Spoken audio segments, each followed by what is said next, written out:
The story of the Luftwaffe Helferinnen, the women who served in Germany's air defense system during the Second World War, is a complex and often overlooked chapter in the history of the Third Reich, one that reveals how total war reshaped gender roles, technological labor, and the boundaries of military participation.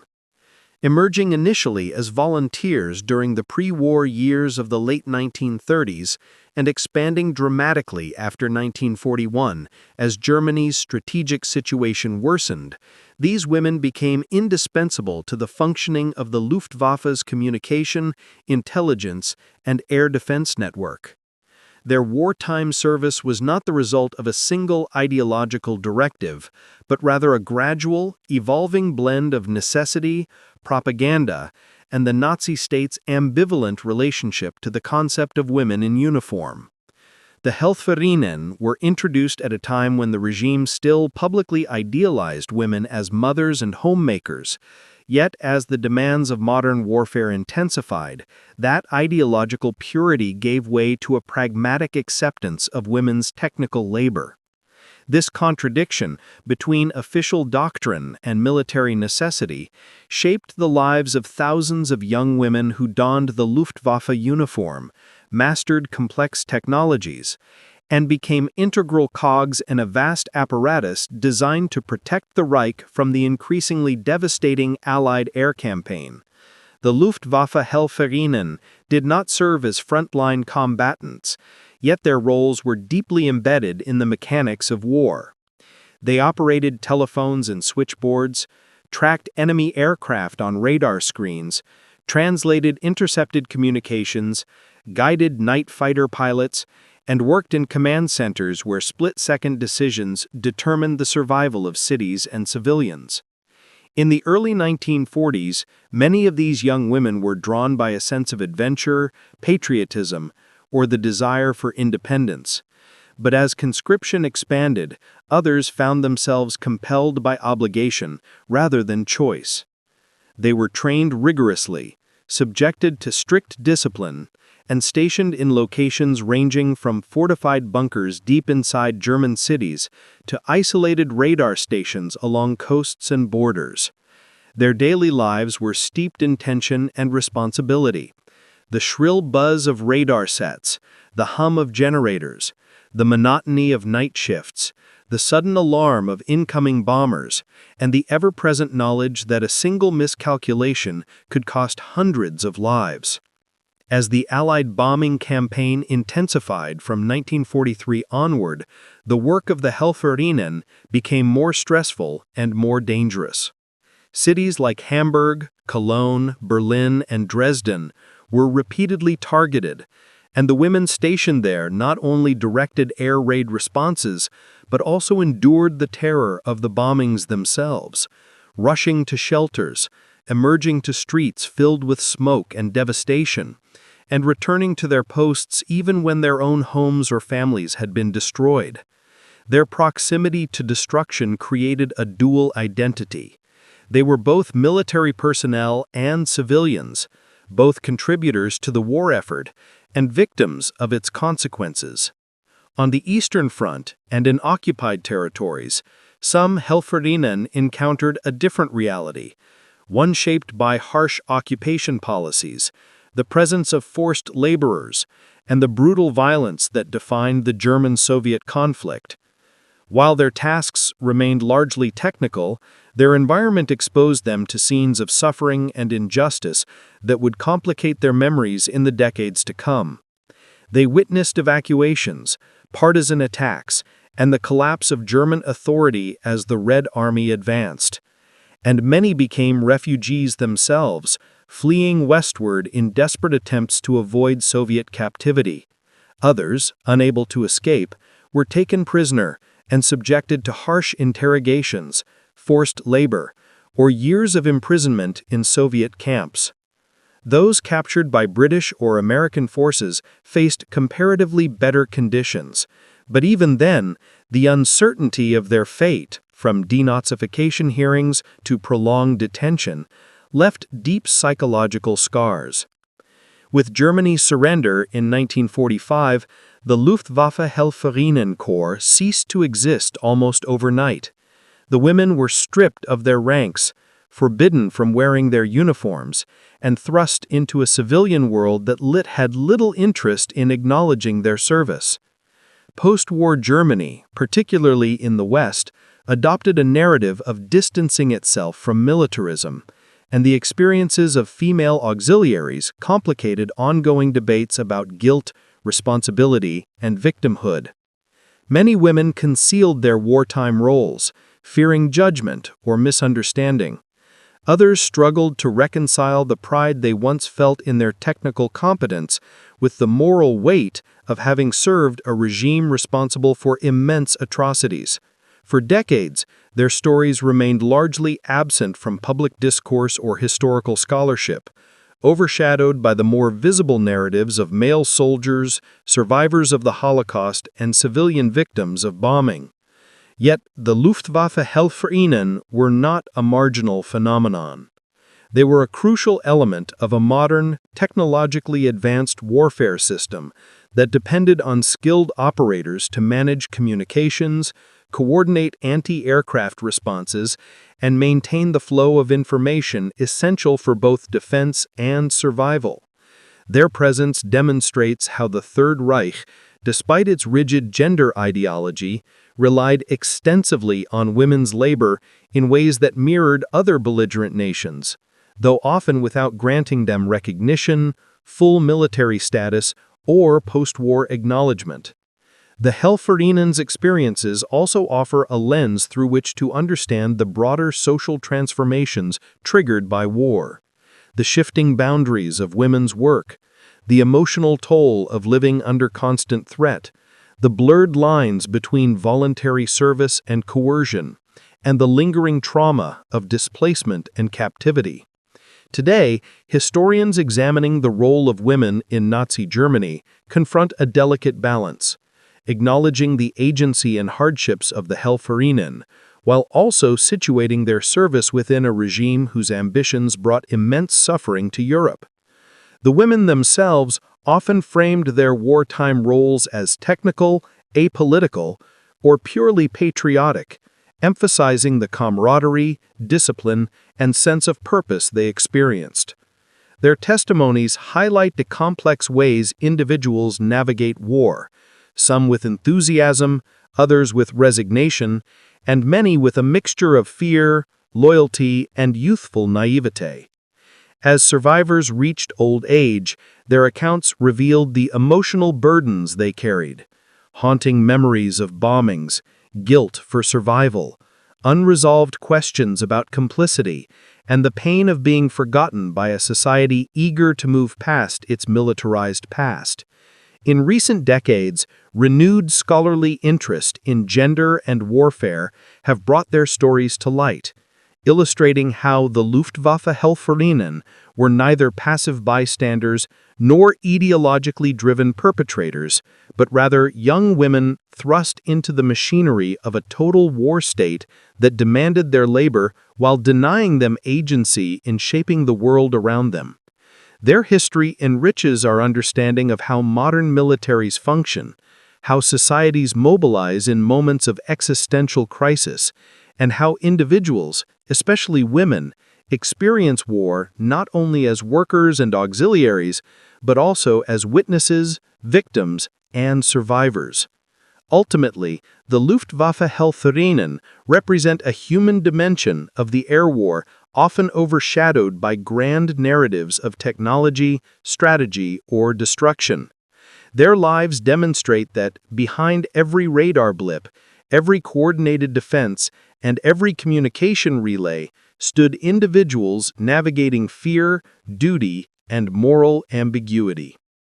The origins of the Luftwaffe Helferinnen Corps trace back to the broader militarization of German society under the National Socialist regime, which sought to mobilize every segment of the population toward the war effort.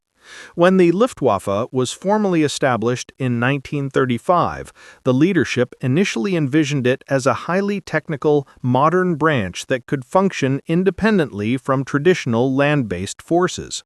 However, the rapid expansion of the German Air Force and later the increasing strain caused by World War II created a demand for skilled personnel far exceeding the number of available male recruits. This personnel shortage became the first catalyst for integrating women into various support and technical roles associated with air defense. During the early pre-war years, the German government maintained strict gender divisions, adhering to ideological beliefs that women's primary duties centered on motherhood, domesticity, and the support of the family unit. This ideology was reinforced through propaganda, policy, and education, and it influenced employment expectations across the Reich. Even so, the regime soon discovered that its ambitions for military expansion required more flexible thinking. As early as 1938, Luftwaffe planners began evaluating which roles could be transferred to female workers without undermining operational efficiency or ideological principles. The concept of Helferinnen, female auxiliaries, had already appeared within other Nazi organizations, such as the SS, the Reich Labor Service, RAD, and communications networks like the Reichspost. These existing models offered a precedent for integrating women into administrative and technical duties while keeping them symbolically separate from male combatants. Once the war began in 1939, the Luftwaffe quickly realized that its massive communications and command structure required more operators, clerks, and technical assistants than Germany's male population could supply. Unlike the Army or Navy, the Luftwaffe relied heavily on centralized command systems that required immense networks of telephone operators, radio signalers, map plotters, meteorological assistants, and radar technicians. As the scale of air operations grew, so did the administrative burden needed to sustain them. Every bombing mission, defensive interception, or aerial reconnaissance flight demanded hours of logistical planning and real-time communication, tasks that were labor-intensive and required precision. Faced with mounting pressure, the Luftwaffe leadership formally initiated a structured program to recruit and train women as auxiliaries. The Luftnachrichten Helferinnen, the female air signals auxiliaries, emerged as a specialized sub-branch dedicated to communications, signals intelligence, and operational support. Their introduction marked a shift in German military policy. Women were no longer merely an emergency reserve, but an integral part of air defense planning. Recruitment expanded significantly after 1940, but it was the air campaigns of 1942-43 that truly accelerated demand. The Allied bombing offensive intensified, straining Germany's defensive infrastructure and forcing the Luftwaffe to reorganize and expand its command centers. Radar technology, particularly the Wurzburg and Freya systems, required trained operators who could quickly interpret enemy flight patterns.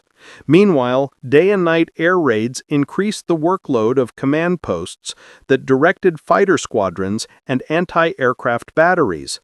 As male technicians and operators were drafted into combat, women stepped into their vacated positions. The expansion of the Luftwaffe Helferinnen Corps was also influenced by Germany's attempts to keep pace with the Allied powers' growing manpower reserves. Britain and the United States were already employing women in vast numbers in their Air Force auxiliaries. The Women's Auxiliary Air Force, WAAF, in Britain, for example, had been integrated into radar operations, plotting rooms, meteorological work, and maintenance units well before Germany followed suit. By 1942, Luftwaffe leaders understood that limiting women to domestic spheres was no longer militarily viable. The war was becoming total, and total war required total mobilization. A crucial turning point came in 1943, when the German High Command issued directives increasing compulsory service for women. While some Luftwaffe Helferinnen volunteered, many were drafted under labor requirements imposed by the Reich. This shift reflected the deteriorating war situation. Germany's defeats on the Eastern Front and the intensification of Allied bombing demanded ever more personnel. The Luftwaffe, faced with severe shortages, expanded female roles from communications to radar, air warning service, and eventually certain anti-aircraft duties. Women were assigned not only to airfields and command bunkers, but also to specialized installations deep within cities, forests, and coastal areas across the Reich and occupied Europe. The organization of the Helferinnen Corps became increasingly formalized as their numbers grew. Uniform regulations, rank structures, pay scales, and discipline codes were implemented to maintain order and ensure efficiency. Training schools were established across Germany, including large centers in Berlin, Königsberg, and Munich. These institutions standardized the instruction of signal procedures, radio technology, map plotting, message encryption, meteorology, and even Gantz defense. The curriculum reflected the Luftwaffe's growing reliance on complex systems that required disciplined, technically trained personnel. By late 1943, the Luftwaffe Helferinnen Corps were no longer an auxiliary experiment. They were a critical component of air defense. Their presence extended from major metropolitan command centers to remote radar stations along the coasts. Many operated night and day in shifts, guiding fighter pilots toward Allied bomber formations or alerting cities to take shelter during raids. Others worked behind the scenes, transmitting coded orders, tracking enemy aircraft, or maintaining the steady flow of information that allowed the Luftwaffe to function despite increasing losses. The expansion of the Corps was also shaped by political and social tensions. Some Nazi leaders, particularly within the party's women's organizations, objected to the degree of militarization affecting young German women. They argued that such service conflicted with the ideal of womanhood espoused by the regime. Yet these objections weakened as the war situation worsened. The practical realities of military necessity overrode ideological purity. In private correspondence, Luftwaffe commanders often acknowledged that without Helferinnen, essential branches of the air defense network would collapse. Another external force driving expansion was the increasing sophistication of radar warfare. Germany invested heavily in early warning systems, requiring thousands of trained operators. Women proved adept at radar interpretation, often outperforming male trainees in precision and reaction time. This competence encouraged further investment in female technical training and justified the creation of more positions dedicated to radar, range finding, and airspace monitoring. As the Allies introduced countermeasures, such as window, chaff strips that confused radar readings, operators were required to refine their skills further. Women became central to this technical contest, analyzing distorted signals, filtering noise, and maintaining situational awareness under rapidly changing combat conditions. By 1944, the Luftwaffe Helferinnen Corps reached its peak strength, numbering several hundred thousand women across all branches and postings. Their presence in air defense was now unavoidable and essential. They had become radio operators in underground bunkers, radar analysts, scanning night skies for bomber streams, clerks managing vast logistical networks, and even assistants to anti-aircraft batteries. Their service was marked by long hours, constant stress, and exposure to danger, particularly in cities under bombardment. The final phase of expansion came as Germany faced the collapse of its military power in 1945. Desperate to slow the Allied advance, the regime mobilized every available resource. Helferinnen were assigned to newly formed defensive units, sometimes in frontline zones close to the Eastern Front or in areas threatened by ground invasion. Though officially restricted from combat, many found themselves directly endangered by firefights, air raids, and encirclements. The Corps, initially developed to support air operations, had expanded into a sprawling network of female labor that replaced the absent male workforce and attempted to sustain a failing war machine. The recruitment and training of the Luftwaffe Helferinnen represented a carefully structured process shaped by wartime necessity, ideological contradictions, and the increasingly technical demands of Germany's air defense system.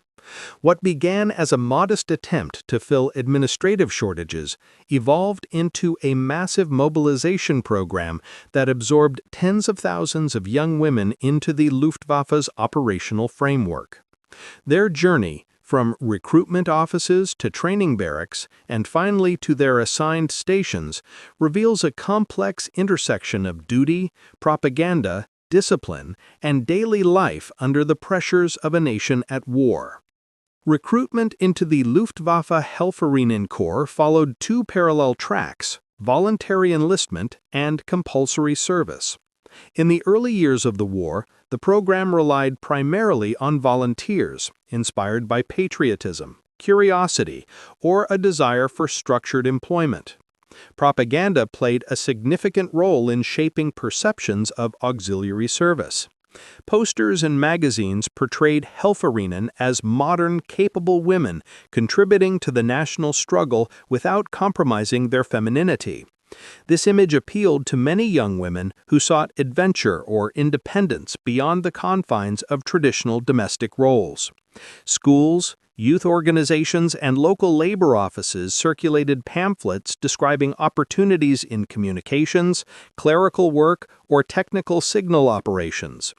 Recruiters emphasized the importance of women's participation in maintaining the Reich's air defense network, while promising stable conditions, uniforms, and a sense of belonging to a prestigious branch of the military.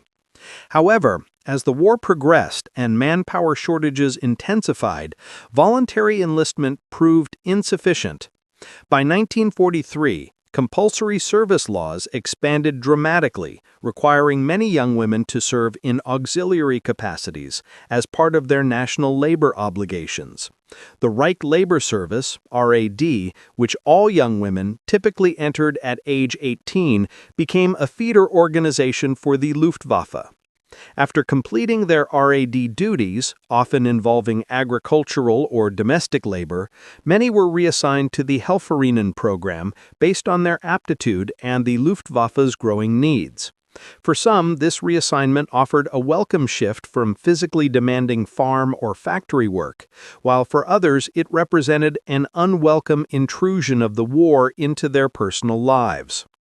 Upon entering the Luftwaffe's recruitment pipeline, candidates underwent a series of classification tests designed to determine their suitability for various roles. These included intelligence tests, hearing and vision checks, typing evaluations, reaction time assessments, and interviews to gauge psychological stability.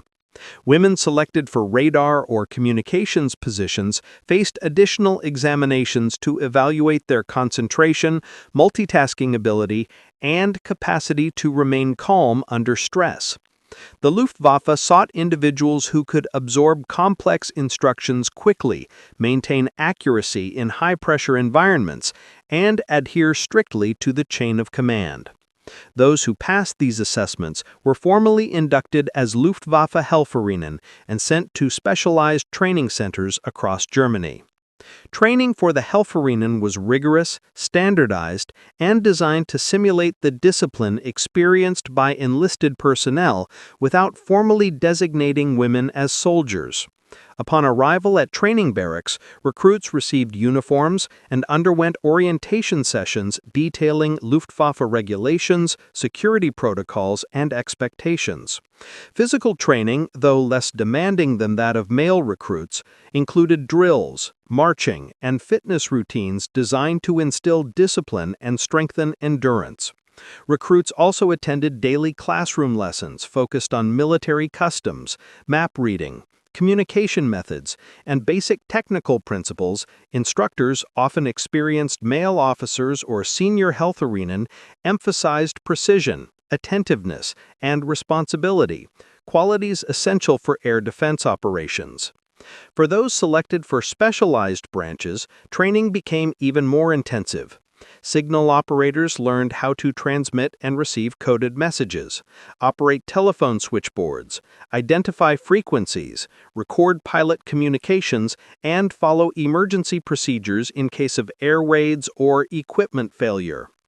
Radar trainees received instruction on interpreting blips on cathode ray screens, judging altitude and flight direction, and identifying potential distortions caused by weather, terrain, or enemy countermeasures.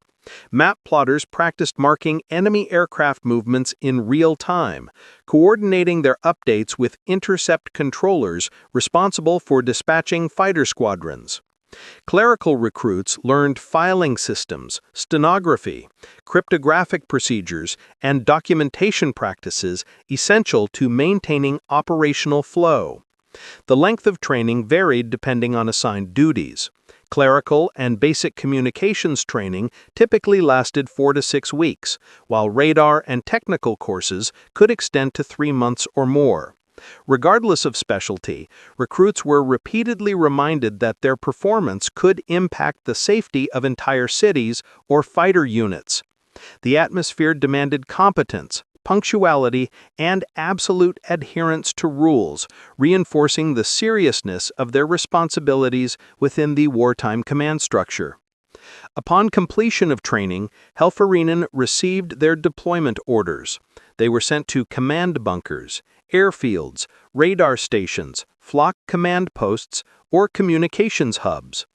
Arriving at their assigned locations often marked the end of formal instruction and the beginning of an intense daily routine shaped by shift work, constant vigilance, and the ever-present threat of Allied air raids. Most worked in rotating shifts that covered 24 hours a day, necessitated by the unpredictable nature of air warfare. Night shifts were common, particularly for radar and communications units whose workloads increased during nocturnal Allied bombing campaigns. Daily life for the Helferinnen combined military discipline with the unique pressures of working in a technical, high-stakes environment. Their living quarters, typically located near their duty stations, varied widely in quality. Some women stayed in spacious converted schools, dormitories, or barracks with heating and amenities, while others lived in hastily constructed wooden huts, underground shelters, or crowded urban buildings subject to frequent bombings. Regardless of location, daily routines were highly structured. Early mornings began with roll call, uniform inspections, and briefings. Meals were eaten in communal halls and followed strict scheduling based on shift cycles. Leisure time was limited, but included organized recreation such as reading rooms, performances, lectures, or occasional excursions when circumstances allowed. Even though living conditions differed between regions, a shared sense of discipline and responsibility permeated their work. Many Helferinnen found themselves forming close friendships with colleagues who shared the same fears, workloads, and uncertainties. These bonds helped maintain morale during stressful periods, especially when their stations came under direct threat. But the emotional burden remained considerable. The knowledge that their actions directly influenced the outcome of air battles created immense psychological pressure. Communication errors, delays in radar interpretation, or misidentification of enemy aircraft could have catastrophic consequences. The constant awareness of such risks weighed heavily on many auxiliaries, even those who excelled at their duties. Another significant dimension of daily life involved the persistent presence of danger. Many Helferinnen were stationed in major cities targeted by Allied bombers, or in facilities located near strategic airfields. When air raid sirens sounded, they were often required to remain at their posts, continuing communications or monitoring radar screens, even as explosions shook nearby buildings. Unlike civilians, who typically sought shelter, the Helferinnen had a duty to remain operational unless ordered to evacuate. This created a perpetual tension between personal safety and professional obligation. Relations with male colleagues varied widely depending on the location and leadership. In many units, women were respected for their competence and discipline, and cooperation was smooth. However, ideological contradictions remained. Official propaganda insisted that Helferinnen were non-combatants, and military leaders were instructed to maintain strict boundaries between male and female personnel. While most officers upheld these rules, tensions occasionally surfaced, particularly in remote installations where social isolation heightened interpersonal dynamics. Despite these challenges, many Helferinnen later recalled that their male counterparts generally treated them as essential, valued members of the air defense apparatus. Off-duty life offered limited opportunities for relaxation. Recreational activities ranged from choir groups, cinema evenings, and amateur theater performances to correspondence with family and friends. Letters served as a vital emotional outlet, providing connection to loved ones and a sense of normalcy amid the relentless demands of wartime service. Fashion and personal. The Luftwaffe Helferinnen, who served in communications, radar operations, and command centers, formed the intricate nervous system of Germany's air defense network. Their responsibilities connected every component of the Luftwaffe, from fighter squadrons and flak batteries to observation posts and early warning stations. Without their constant flow of information, the Luftwaffe's complex machinery would have stalled, leaving German cities vulnerable and fighter pilots blind to the movements of enemy aircraft. This chapter explores the detailed nature of their roles, the technologies they mastered, the pressures they endured, and the organizational structures that defined their daily operational environment. Communication was the foundation upon which the Luftwaffe's air operations depended. Every bomber interception, every flak barrage, every evacuation alert began with a message transmitted, received, interpreted, and relayed with precision. The Luftwaffe Helferinnen who operated telephones, radios, and encrypted circuits were trained to navigate a communication landscape that grew more chaotic and technologically demanding as the war progressed. These women worked primarily within the Luftnachrichten, the Air Signal Corps, where they served as telephone operators, switchboard controllers, teleprinter assistants, radio monitors, and message encoders. They operated enormous manual switchboards filled with rows of blinking lights and cords, each representing a connection between command posts and operational units. During raids, multiple lines lit simultaneously with requests for updates, emergency messages, or urgent commands. Helferinnen quickly learned to prioritize calls, maintain composure under pressure, and avoid errors that could delay critical instructions. Central to their duties was coordinating with fighter command centers responsible for vectoring pilots toward incoming Allied bomber formations. Communications helpers received inputs from radar stations, observers, and reconnaissance units, then relayed instructions to airfields preparing fighter groups for launch. Time was the most important factor. Even a delay of 30 seconds in relaying a message could determine whether a squadron reached its interception point in time. As a result, Helferinnen underwent extensive drills to ensure linguistic precision, fast reaction times, and absolute clarity when repeating or transferring orders. Special emphasis was placed on voice discipline, speaking confidently without inflection and in the standardized communication codes that minimized misunderstanding. Another critical aspect of communication work involved encryption and cipher operations. As Allied intelligence expanded and radio interception became increasingly common, secure transmission became essential. Some Helferinnen learned to operate cipher machines or to encode messages manually using encryption tables that changed daily. They translated plain text orders into coded sequences before transmission and decoded incoming encrypted signals. The work required extraordinary concentration and secrecy. Women assigned to these duties underwent strict security vetting and were constantly warned of the consequences of revealing sensitive information. Yet communications were only one part of the system. As radar technology emerged as a decisive tool in modern air warfare, the Luftwaffe sought specially trained personnel to interpret and apply its data. Radar operations became one of the most technically demanding roles for Luftwaffe Helferinnen. By the early 1940s, Germany had deployed two major radar networks: the Freya system, designed for early detection of incoming aircraft, and the Würzburg system, intended for detailed tracking and gun-laying support. Operating these devices required months of training and a disciplined ability to filter noisy signals. Radar operators sat in darkened rooms facing glowing cathode ray screens, watching for characteristic blips that indicated aerial movement. Their job was not only to identify aircraft, but also to distinguish between friendly fighters, reconnaissance planes, decoys, and large bomber streams approaching from hundreds of kilometers away. The operators relayed this information to regional command centers, where teams of plotters, many also Helferinnen, marked the aircraft positions on large horizontal maps. These maps covered entire sections of Europe and were constantly updated to create real-time situational awareness.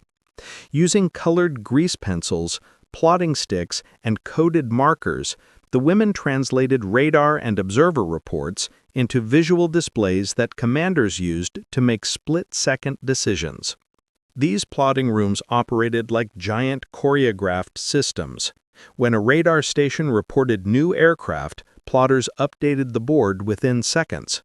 Controllers, standing on elevated platforms, studied the growing patterns and issued instructions to fighter groups.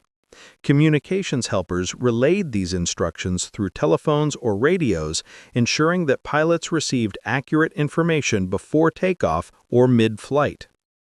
The work in operational command centers demanded immense mental resilience. The tempo was relentless during raids, especially during the large-scale bombing offensives of 1943 and 1944. When hundreds of Allied bombers approached simultaneously, the plotting boards grew crowded with markers that indicated altitude, direction, and estimated speed. Controllers yelled orders, phones rang continuously, typewriters hammered out message updates, and tension rose with every minute that passed. In such chaotic conditions, the Helferinnen were expected to function flawlessly. Mistakes could send fighter squadrons to the wrong altitude or sector, wasting fuel and time, or worse, exposing cities to devastating attacks. Operational command centers were layered into a hierarchy that stretched from local observation and radar posts to regional command hubs and ultimately to the Luftwaffe's central command. Women played roles at nearly every level. At small observation posts, they received reports from civilian watchers and ensured that data reached the nearest command station. At major hubs, they served in specialized teams: communications, plotting, radar interpretation, meteorology, and message filing. High-level centers required even greater specialization. Some women became meteorological assistants who tracked atmospheric conditions vital for flight planning and interception. Others worked with photo reconnaissance interpretation units, analyzing film taken by Luftwaffe aircraft. These roles demanded sharp analytical skills and an ability to understand the broader strategic significance of their findings. The integration of women into these environments represented a major shift in the Luftwaffe's operational culture. Prior to the war, command centers had been exclusively male domains, but the pressures of total war forced the Luftwaffe to recognize that women possessed the discipline, intelligence, and technical aptitude needed for these tasks. Many male officers who worked with Helferinnen later acknowledged that the auxiliaries performed their duties with remarkable accuracy and reliability. In some command centers, women made up nearly half the workforce by 1944. Their presence not only stabilized operations, but also allowed the Luftwaffe to maintain a level of organizational functionality even as frontline losses mounted. Daily life within command centers was defined by strict routines and long hours. Shift work was unavoidable as air operations continued around the clock. Night shifts were especially demanding. The glow of radar screens, the hum of generators, and the steady flow of messages created an atmosphere of constant vigilance.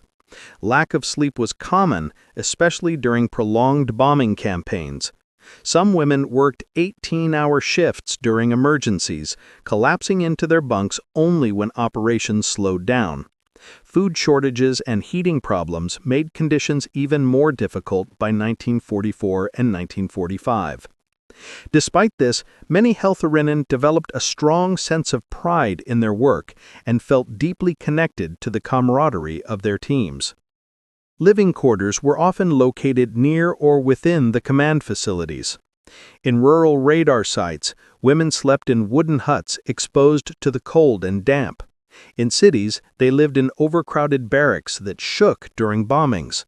The proximity of living and working spaces blurred personal boundaries, as many auxiliaries spent nearly all of their time with the same group of colleagues.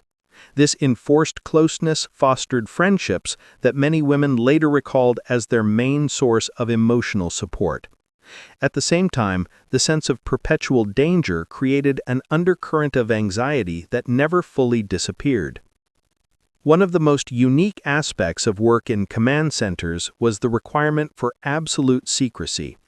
Helferinnen were reminded constantly that a single careless remark could lead to catastrophic consequences. Many facilities were classified, and operators were forbidden to discuss their duties even with close family members. This secrecy extended to the layout of the buildings, the equipment used, and the names of specific operations. Violating security rules could result in immediate dismissal. The story of the Flakhelferinnen, the women assigned to Germany's anti-aircraft defense system, represents one of the most dramatic expansions of female military labor in the Luftwaffe. What began as an auxiliary experiment in communications and clerical work evolved into a full-scale mobilization, placing thousands of women at the heart of Germany's Flak anti-aircraft network. These women operated searchlights, rangefinders, firing instruments, and communications equipment that directed the massive flak towers and batteries defending German cities.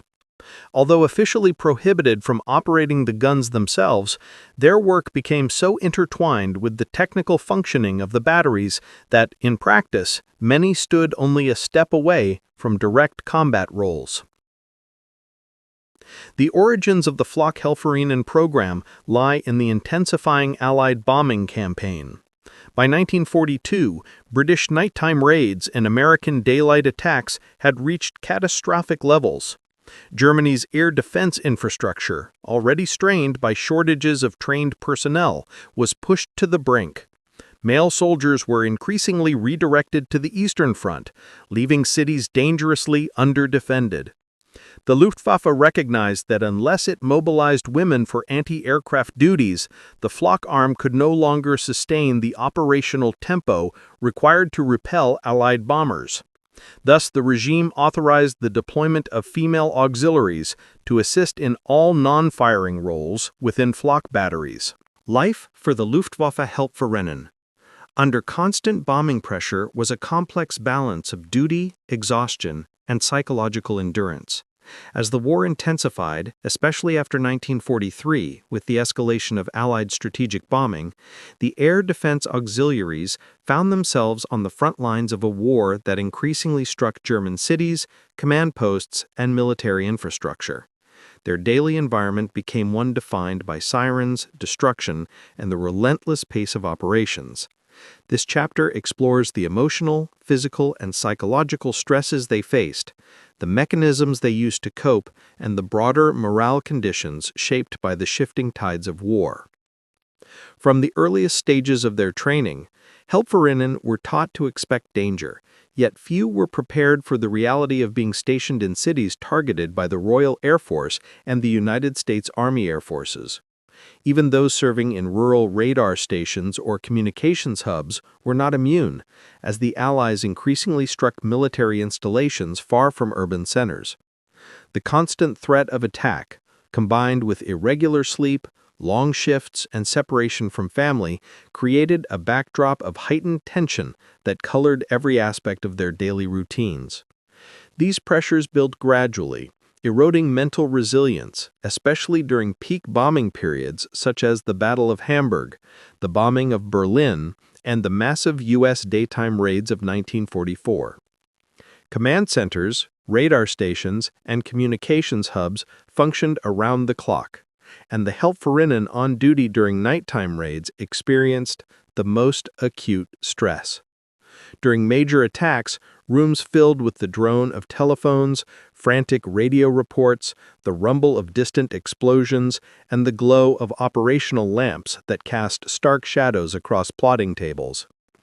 Every shift brought the possibility of witnessing in real time the destruction of cities, the loss of fighter squadrons, and the collapse of communication lines. The emotional weight of this knowledge, knowing that their work might not stop the devastation, created a unique form of psychological distress. Still, they worked with unwavering rigor. At radar stations, operators watched bomber streams appear on their screens, knowing the blips represented hundreds of aircraft carrying explosives toward German civilians. Plotters updated maps with grim accuracy, watching the lines of bombers advance toward cities like Essen, Munich, or Berlin. Communications assistants relayed frantic calls from local air wardens or regional command posts, describing fires, collapsed buildings, or lost signal connections. Some auxiliaries recalled moments when their hands shook too much to hold plotting sticks, yet they forced themselves to continue, aware that a single moment of hesitation might delay fighter intercepts. Fear was an ever-present emotion, though rarely acknowledged openly. Helferinnen were expected to display composure, discipline, and what military superiors described as emotional steadiness. The military culture discouraged expressions of fear, frustration, or personal grief. Instead, the women learned to channel their anxiety into efficiency, working faster, more precisely, and with heightened focus during crisis moments. Yet this emotional suppression often came with consequences. Sleeplessness, nightmares, irritability, and periods of emotional numbness became common as the war dragged on. Bombing raids frequently interrupted sleep, and the auxiliary barracks, whether in urban or rural settings, offered little protection. Some women slept fully clothed, ready to scramble to shelters at a moment's notice. Others faced the unnerving experience of lying in darkness, listening to the hum of aircraft overhead and waiting to hear whether bombs would fall near their stations. The sense of helplessness was magnified by the nature of their work. While they monitored bomber movements or relayed commands, they had no control over whether they themselves would become victims of the very forces they tracked. Despite the fear, camaraderie became one of the strongest survival mechanisms. The shared experiences, long shifts, cramped barracks, ration shortages, and the emotional strain of witnessing destruction bound the Helferinnen together. Many developed deep friendships that they later recalled as among the most meaningful of their lives. These friendships offered emotional refuge. Confidences whispered during rare breaks, jokes shared to lighten tense moments, and mutual reassurances that helped them endure the uncertainty of each day. Another major factor affecting morale was the Nazi regime's use of propaganda. Officials portrayed the Helferinnen as steadfast, patriotic young women defending the homeland against foreign aggression. Posters, radio broadcasts, and newsreels praised their contributions, framing them as symbols of Germany's collective strength. While some auxiliaries drew motivation from this recognition, others found the propaganda increasingly hollow as the war turned against Germany. The gap between official narratives and lived reality grew wider, especially by 1944 when many command centers lay in ruins and the Luftwaffe struggled to intercept the massive Allied raids. Food shortages also became a serious problem by the mid-war years. Rations were often insufficient, particularly for those working long shifts that required sustained concentration.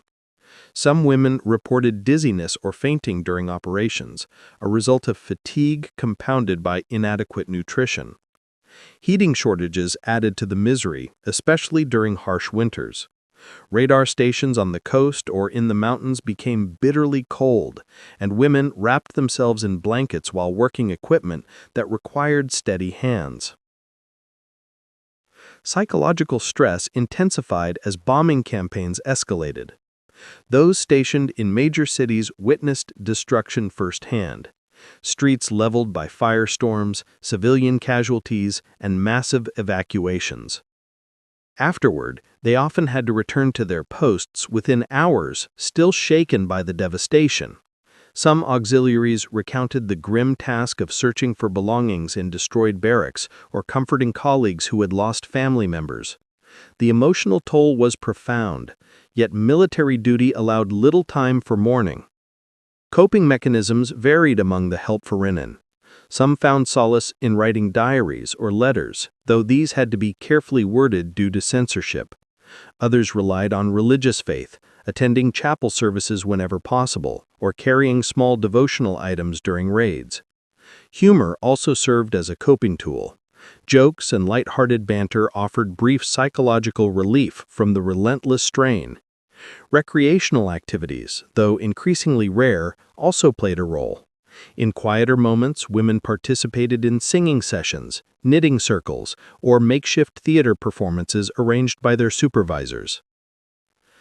However, as the war reached its final phase, morale deteriorated sharply. The air superiority of the Allies became overwhelming, and even the most dedicated auxiliaries realized that the Luftwaffe could no longer defend Germany effectively. Radar screens showed bomber streams stretching for miles, so many that operators struggled to track them. Fighter intercepts became rare as fuel shortages grounded aircraft or forced pilots to conserve resources. Command centers that once pulsed with activity now felt hollow, their operations constrained by a lack of aircraft, weapons, and manpower. The psychological impact of this strategic collapse was immense. Many Helferinnen experienced a sense of futility. Their work, which once held crucial part of the air defense system, now seemed incapable of changing the course of events. This feeling was compounded by the physical conditions of the final months: constant evacuations, disrupted supply lines, and the destruction of transportation networks that left units stranded or isolated. In some cases, auxiliaries worked in underground bunkers with failing ventilation systems, surrounded by piles of outdated reports and malfunctioning equipment. Yet, even during these final stages, the sense of duty persisted. The structure of military discipline, combined with personal bonds forged over years of shared hardships, kept many women at their posts long after the Luftwaffe's operational capacity had collapsed. They continued logging radar contacts, manning telephones, and updating maps, even when no fighters were available to respond. Their perseverance reflected a complex mixture of loyalty, routine, and emotional inertia, a reluctance to abandon work that once held profound meaning. The deployment of Luftwaffe Helferinnen beyond the borders of Germany placed these young women in environments marked by military occupation, cultural tension, and the harsh realities of a war fought across vast regions of Europe. Their service in occupied territories, from France and Norway to Poland, the Balkans, and the Soviet Union, exposed them to new experiences, but also to profound dangers and moral complexities. While their responsibilities remained centered on communications, radar, logistics, and administrative support, the context in which they performed these duties changed dramatically as they entered territories shaped by violence, coercion, and shifting front lines. This chapter examines the experiences of these women in occupied regions, with particular emphasis on their encounters in the East, where the conflict's brutality intensified and the roles of non-combatant auxiliaries became intertwined with the destructive machinery of total war. The Luftwaffe's expansion into occupied Europe after 1940 required a dispersed network of airfields, radar installations, communication hubs, and command centers. To sustain these operations, the military needed trained personnel, and the growing shortage of male specialists created opportunities and necessities for female auxiliaries to serve outside Germany. By 1942, Luftwaffe Helferinnen were stationed across Western Europe. In France, they served at coastal radar stations tracking Allied aircraft over the English Channel. In Norway, they operated communication centers monitoring Arctic air routes. In the Netherlands and Belgium, they worked in flight control offices and meteorological posts that guided Luftwaffe aircraft during patrol missions. These postings, while still located within occupied territories, provided relatively stable working and living conditions compared to what awaited those sent into Eastern Europe. The nature of military occupation in Western Europe differed significantly from that in the East. In France or Norway, the Helferinnen encountered local populations who, although resentful of the German presence, often maintained a cautious distance. For many Helferinnen, these locations felt foreign, but not overtly hostile. They remembered French cafes, Dutch markets, or Norwegian landscapes, small glimpses of normalcy despite the underlying tensions of occupation. Yet even in these comparatively stable regions, auxiliaries were warned never to trust civilians, never to walk alone, and never to discuss their duties outside the barracks. Resistance movements posed a constant threat, particularly in coastal areas where sabotage and partisan activity increased after 1943. Some stations in France reported bombings, thefts of equipment, or targeted assassinations of German personnel. Helferinnen assigned to these posts often lived with the fear of being caught in an attack or ambush. However, the largest and most consequential deployments occurred on the Eastern Front, where the Luftwaffe required extensive support for its air operations during the invasion of the Soviet Union. Thousands of Helferinnen were sent to Poland, Ukraine, Belarus, the Baltic states, and later deeper into Russian territory. Their work included staffing forward command centers, operating long-range communication lines, managing airfield logistics, and assisting in the coordination of reconnaissance and bombing missions. These assignments brought them face-to-face with the war's most brutal theaters, regions marked by mass displacement, widespread violence, and the devastating human toll of occupation policies. Life in the East differed drastically from postings in Western Europe. The front lines were fluid, often shifting within weeks or even days. Forward airfields and command posts were established rapidly, sometimes in makeshift facilities, abandoned schools, barns, or partially destroyed buildings. Moving into these areas required lengthy transport convoys, often traveling through territories scarred by scorched earth tactics, burned villages, and evidence of recent battles. For many Helferinnen, the journey itself was their first encounter with the devastation of total war. Roads were crowded with columns of refugees, retreating units, and supply transports. Bodies of soldiers or civilians lay along the edges of forests or fields. Vehicles frequently broke down, and convoys risked partisan ambushes. These scenes left deep impressions on the women, whose prior service in Germany or Western Europe had not prepared them for the scale of destruction unfolding in the East. Once stationed at Eastern Front facilities, Helferinnen experienced living conditions that varied between difficult and extreme. Barracks were often crude, lacking heat, sanitation, or electricity. Food supplies were inconsistent, sometimes consisting of little more than hard bread, potatoes, or thin soup.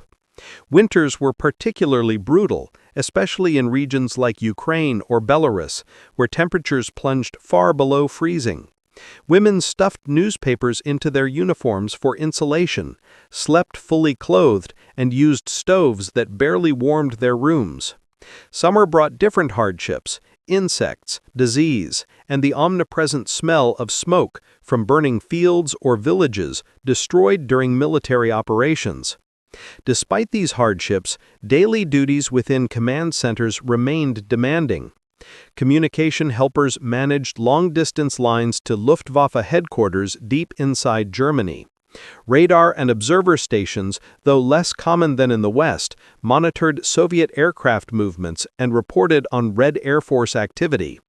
Meteorology assistants tracked rapidly changing weather conditions essential for air missions across vast territories. Some Helferinnen worked with reconnaissance units, receiving aerial surveillance photographs that documented troop movements, terrain conditions, and, unavoidably, scenes of mass destruction. One of the defining experiences of serving in the East was the proximity to violence. Airfields and communication hubs often came under direct attack by Soviet aircraft or artillery. Unlike stations in Germany, where bombings were overwhelming but largely defensive in nature, Eastern postings placed the Helferinnen squarely within active operational zones. They frequently heard artillery fire, watched tracer rounds arc across the night sky, or witnessed the aftermath of Soviet ground offensives. In some cases, they saw wounded soldiers brought in from the front, or assisted in emergency tasks when medical staff were overwhelmed. These experiences blurred the boundaries between combatant and non-combatant roles, forcing the women into crises they had never been trained to handle. Encounters with local civilian populations added another layer of complexity and moral ambiguity to their service. Some locals approached German personnel seeking food, clothing, or medical aid. Others viewed the Helferinnen with suspicion or hostility, associating all German uniforms with the harsh occupation policies administered by the Wehrmacht, SS, and associated police. The auxiliaries, while not directly involved in these actions, nevertheless operated within the same system of occupation, benefiting from its resources and protections. This dynamic created an uncomfortable tension. Many Helferinnen later insisted that they had minimal contact with civilians, yet the nature of their deployment meant that they were witnesses, if not participants, in a broader machinery of oppression. Partisan activity presented a constant threat. Eastern European resistance movements carried out sabotage operations, attacked supply convoys, cut communication lines, and targeted isolated military personnel. Some Luftwaffe facilities were hit by surprise raids, forcing the Helferinnen to take shelter or evacuate. Women traveling between posts sometimes carried pistols for self-defense, though they received little training in their use. Commanders frequently warned auxiliaries to avoid the surrounding forests or villages, emphasizing that the enemy could appear anywhere. These precautions contributed to a pervasive atmosphere of fear and isolation. As the tide of war turned decisively in favor of the Soviet Union after 1943, Luftwaffe positions in the East faced increased danger. Retreats became frequent, chaotic, and sometimes deadly. Helferinnen were often evacuated on short notice, leaving behind personal belongings and equipment. Some traveled hundreds of kilometers in winter conditions, riding in overcrowded trucks or rail cars. Others found themselves trapped behind advancing Soviet lines, forced to flee on foot or hide until German forces could extract them. Stories circulated of women captured by Soviet troops, accounts that generated terror among those still serving on the front. Rumors of what awaited them if captured were widespread, fueling panic during the final months of the war. Some auxiliaries fled in disorganized groups, seeking refuge in temporary camps or abandoned buildings. Others were absorbed into retreating Luftwaffe units, continuing to work until the last possible moment. The retreat from the East was not only a military collapse, but also a psychological ordeal that left many women traumatized by the constant fear of encirclement, capture, or death. The final chapter in the story of the Luftwaffe Helferinnen is one of collapse, uncertainty, and the long struggle to rebuild lives shaped by a war that had demanded their labor, discipline, and endurance. As Germany's military situation deteriorated in late 1944 and early 1945, the world the Helferinnen had known, structured, regimented, and held together by duty, began to unravel.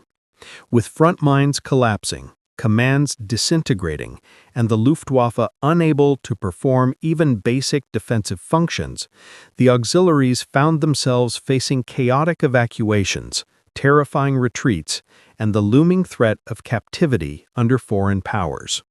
Their fate varied wildly depending on where they served, who captured them, and what assumptions were made about their role in the Luftwaffe.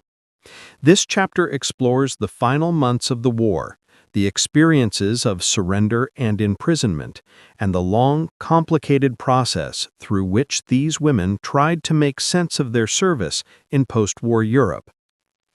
As Allied forces advanced from both east and west, Luftwaffe units, including command centers, radar facilities, and communication hubs staffed by Helferinnen, were forced into rapid withdrawal.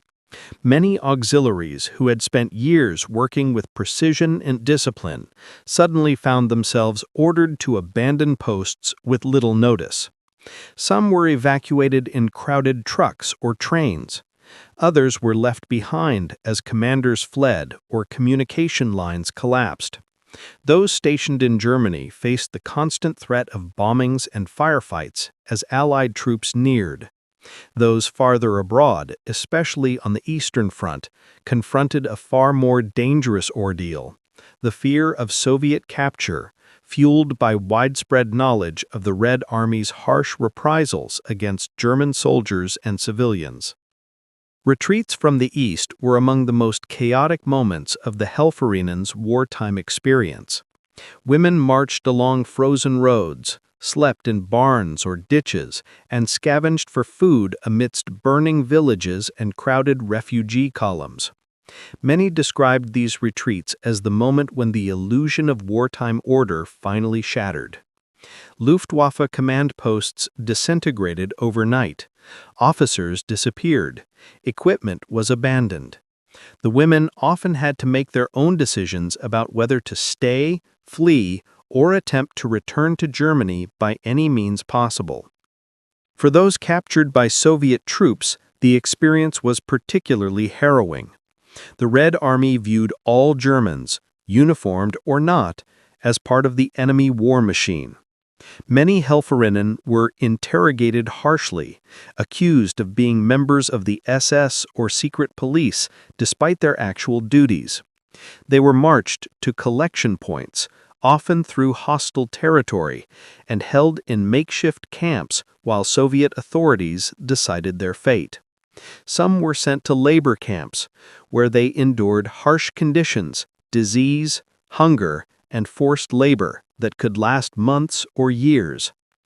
Others were forcibly marched deep into the Soviet Union, joining millions of German POWs whose captivity shaped the post-war demographic and emotional landscape of both nations. Treatment varied wildly depending on local Soviet commanders, the circumstances of capture, and the perceptions of the Helferinnen's role. Some guards were relatively indifferent, seeing the women as low-priority prisoners. Others were vindictive, influenced by stories of Nazi crimes or personal loss. For many auxiliaries, captivity meant stripping away the last vestiges of the military identity that had defined their wartime service. Uniforms were confiscated, ranks disregarded, and decades-old military structures replaced by the harsh realities of imprisonment. For those captured by American or British forces, conditions differed significantly. Western Allied troops typically processed the Helferinnen as non-combatant auxiliaries, though still as members of a hostile military organization.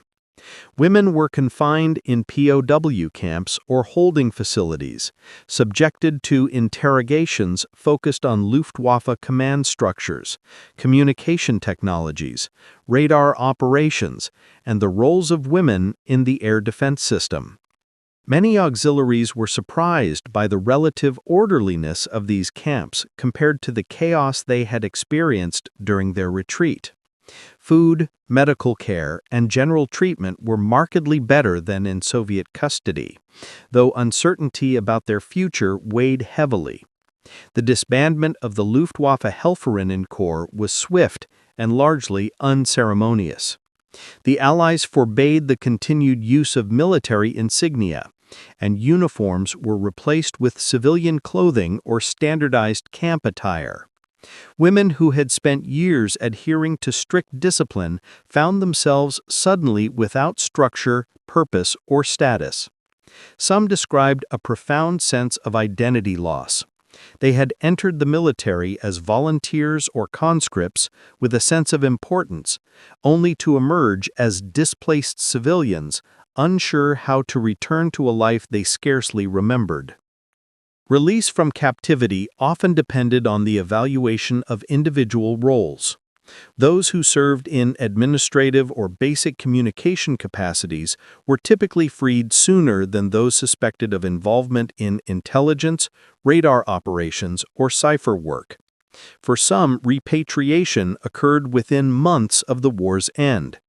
Others remained in camps for much longer, part of the slow and uneven process by which the Allies processed millions of German POWs. Returning home brought its own challenges. Many found their cities destroyed, their families dead or displaced, or their homes occupied by foreign forces or refugees. Others returned to environments where their wartime service was met with suspicion or silence. In the immediate post-war years, Germany was eager to distance itself from the militarism of the Nazi era, and female auxiliaries, like many male veterans, found little sympathy for their experiences.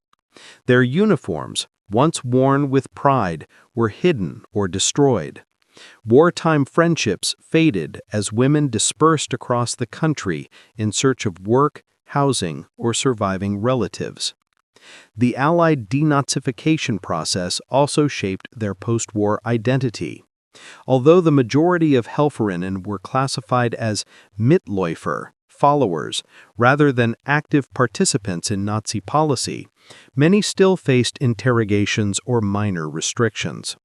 Some struggled to explain the nature of their service, especially those who had worked in roles involving sensitive technology such as radar or encryption. Others faced moral dilemmas about how to describe what they had witnessed in the East: violence, occupation, forced labor, or the treatment of civilians. In the long term, post-war memory of the Luftwaffe Helferinnen evolved gradually. For decades, their stories remained largely untold or overshadowed by broader narratives of the war. Many women avoided discussing their service, feeling a mixture of shame, trauma, and fear of judgment.